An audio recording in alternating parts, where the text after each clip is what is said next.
Hi friends, நான் மனசா. இன்றைக்கு பஃப் ஸ்லீவ் தான் பார்க்க போகிறேன். பாருங்கள் ஃப்ரெண்ட்ஸ், வீடியோக்கள் இது மாடல், அதாவது இப்போ நியூ மாடலாக போய் கொண்டிருக்கிறது இந்த ஸ்லீவு. பாருங்கள், பார்க்கலாம். இதில் பாருங்க, நான் இந்த ஸ்லீவை அதாவது சரி சமனாக மடிச்செடுத்துட்டு அதுக்கு பிறகு இந்த நடு சென்டரை நான் மார்க் பண்ணுறேன். அதாவது சின்னதாக நான் வெட்டி போட்டு அதில் மார்க் பண்ணிவிட்டு அதிலிருந்து அந்த வளைவு நாங்கள் எடுக்கிற அந்த இடத்துலையும் நான் மார்க் பண்ணுறேன். இவ்வளோத்துக்குள்ளேயும் தான் எங்கள்கிட்ட இந்த குட்டி குட்டி ப்ளீட்டு வரப்போகுது. அப்போ அதனால் நான் அந்த அதாவது 3 இடம் வருகுது. அந்த வளைவு 2 சைட்டடியும் வருகுது. அவிடத்துல தான் நான் வெட்டினது. அந்த இடத்திலிருந்து நான் இனி சின்ன சின்ன ப்ளீட்டாக பிடிக்க போகிறேன். இது நீங்கள் நூலில் தச்சு போட்டு அதையும் இழுத்து அப்படியே குட்டி குட்டி ப்ளீட்டாக எடுக்கலாம்.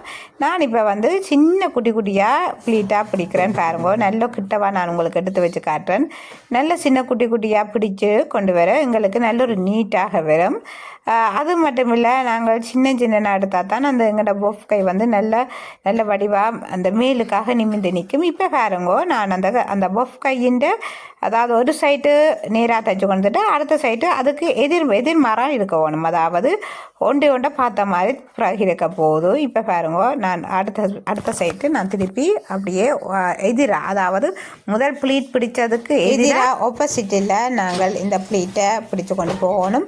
நல்ல ஒரு சின்ன சின்ன குட்டி குட்டியாக பிடிச்சு கொண்டு போகணும். நீங்கள் முதல்ல எப்படி தைச்சிங்களோ அதே மாதிரி தான் நீங்களையும் தைக்க போகிறீங்க.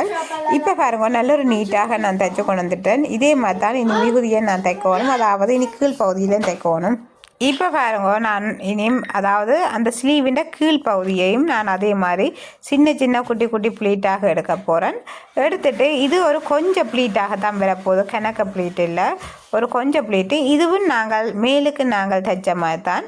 அதாவது ஒரு 5 ப்ளீட்டுக்கிட்ட நேராக எடுத்துட்டு அதுக்கு பிறகு அதுக்கு எதிராக அடுத்த 5 ப்ளீட்டாக நான் பிடிக்க போகிறேன். அப்படித்தான் நான் எடுக்க போகிறேன். அப்போ தான் எங்களுடைய அந்த பஃப் கை நல்ல ஒரு அந்த பொங்கின மாதிரி நல்ல வடிவாக இருக்கும்.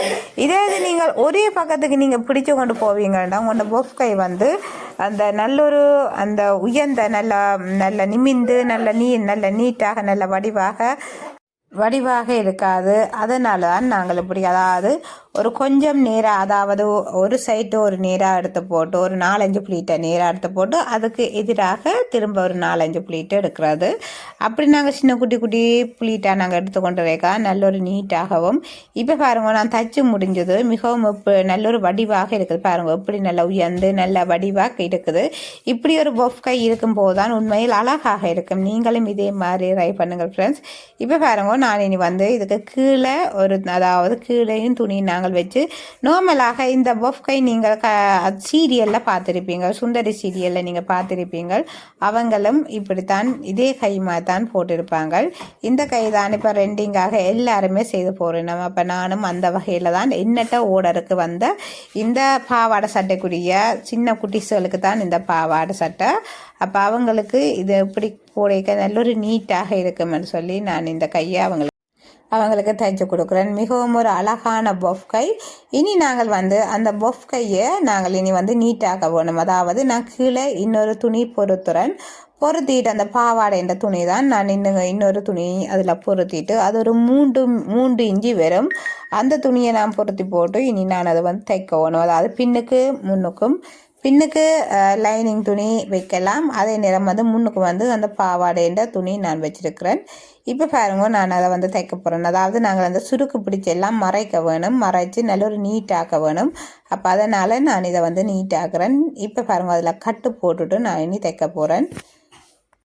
இப்போ பாருங்க, நான் இதில் 3 துணியை வச்சு தைக்கிறேன். அதாவது கீழே லைனிங் துணி, அதே நேரம் அடுத்தது பஃப் ஸ்லீவு, அடுத்தது அதாவது அந்த பாவாடைன்ற துணி இந்த அதாவது இந்த பாவாடைக்குரிய துணி, இந்த 3ஐயும் வச்சு நாங்கள் ஒன்றாக நாங்கள் தைக்க வேணும், கவனித்து தைக்க வேணும். நாங்கள் அந்த எடுத்த அந்த குட்டி குட்டி ப்ளீட்டுகள் எல்லாம் நல்ல ஒரு நீட்டாக நாங்கள் நீராக வச்சுட்டு தான் நாங்கள் தைக்கவே தொடங்க வேணும். இப்போ பாருங்க, நான் எல்லாமே நேராக்குறேன். ஏனென்றால் நாங்கள் இப்போ ப்ளீட் தானேன்ட்டு நாங்கள் அப்படியே வச்சு தைச்சோம் என்றால் ஒன்று மடிஞ்சும் ஒன்று மடியாமலும் அப்படி ஒரு வடிவில்லாமல் இருக்கும். அதனால் கவனித்து நேராக வச்சு நீங்கள் தையுங்க ஃப்ரெண்ட்ஸ். இதில் உண்மையில் நாங்கள் நிறைய விஷயங்கள், சின்ன சின்ன விஷயங்கள் தான் கவனிக்கணும். கவனித்து நாங்கள் தைச்சோம்னா உண்மையில் எங்களுடைய உடுப்புகள் நல்ல ஒரு நீட்டாக வரும், வடிவாகவும் இருக்கும். இப்போ பாருங்க நான் அந்த நேராக ஃபுல்லாக நான் பார்த்து ஒவ்வொன்றா நான் எடுத்துக்கொண்டு போகிறேன். அந்த ப்ளீட்டை நேராக்கி அதே நேரம் வந்து கீழே இருக்கிற துணி மேலே இருக்கிற துணி இடையில அந்த ஸ்லீவ் துணி இந்த மூண்டையும் நாங்கள் நேராக ஒரே அடியாக நாங்கள் தைக்கணும்.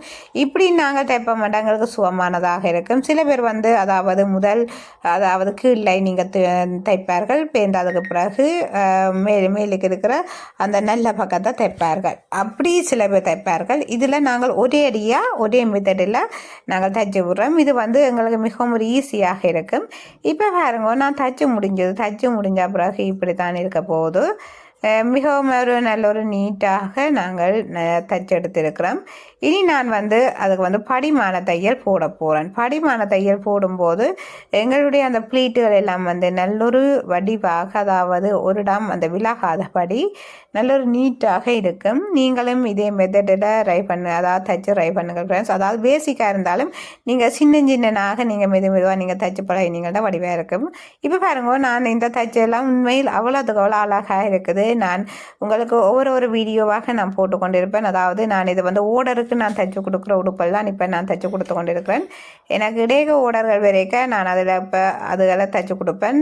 நார்மலாக நான் பேசிக் டெய்லரிங் கிளாஸ் போய் கொண்டிருந்தது. அது இப்போ கொஞ்ச நாள் நான் இப்போ அடிப்பொடி தான் போடுறேன். இது எல்லாம் தைச்சு முடிஞ்ச பிறகு, இந்த ஓர்டரெல்லாம் நான் தைச்சு முடிஞ்ச பிறகு நான் திரும்ப டெய்லரிங் கிளாஸ் நான் போட்டு கொண்டிருப்பேன்.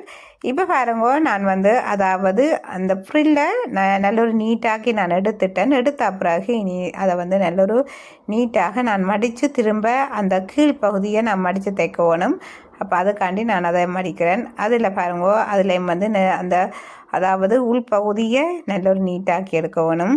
அதே நேரம் வந்து வெளிப்பகுதியும் நல்ல ஒரு நீட்டாக்கி எடுத்துட்டேன். இப்போ நாங்கள் வந்து மடித்து தைச்சா பிறகு இப்படி தான் இருக்க போகுதுங்கிற கை பாருங்க. மிகவும் அழகான நல்ல ஒரு வடிவான கையாக இருக்குது.